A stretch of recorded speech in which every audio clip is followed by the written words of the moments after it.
রবের ইবাদত করেছে, সিজদায় লুটেছিল, কিন্তু সেই ইবলিস যখন থেকে তার সিজদা দেওয়া বন্ধ করলো, আজ পর্যন্ত ইভেন কিয়ামত পর্যন্ত সিজদা দিবে না, তাতে রবের কোনো ক্ষতি নাই। তাই ইবাদত আমরা করব আমাদের নিজের জন্যে, আর এই ইবাদতের মেসেজ নিয়েই, মেসেজ ধারণ করে মুসলিম উম্মার চেতনা তৈরি হবে। আমরা নিজেদের জীবন কিভাবে গঠন করব সেই শিক্ষা রব্বে কারীম মৌলিক ইবাদত গুলির মধ্যে দিয়েছেন। এই জন্য আল্লাহ তাআলা বললেন, তোমরা ইবাদত করবে নিজের স্বার্থে, শুধুমাত্র মসজিদে আসবে আর আমাকে সেজদা দিবে, এখানেই কিন্তু শেষ না, এতে কোনো কল্যাণ নাই।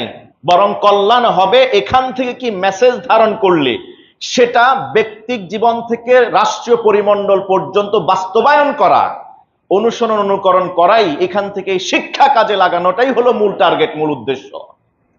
এরই ভিত্তিতে তোমরা একতাবদ্ধ একটা জাতি হতে পারবে, আর যেই জাতি সারা বিশ্বকে লিড দিতে পারবে। সুবহানাল্লাহ।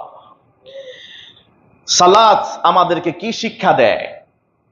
সালাত আমাদেরকে শিক্ষা দেয় শৃঙ্খলা, সময়ানুবর্তিতা। সঠিক সময়ে, একেবারে যেই দিন থেকে সালাত ফরজ করা হয়েছে সেদিন থেকে শুরু করে কিয়ামত পর্যন্ত সালাত 5 ওয়াক্তই থাকবে, এক ওয়াক্তও বাড়বে না, এক ওয়াক্ত কমবেও না।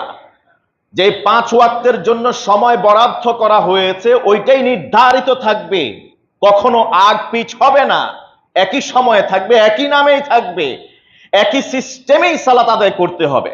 অর্থাৎ কিয়ামত পর্যন্ত এই সিস্টেমটাই চলবে।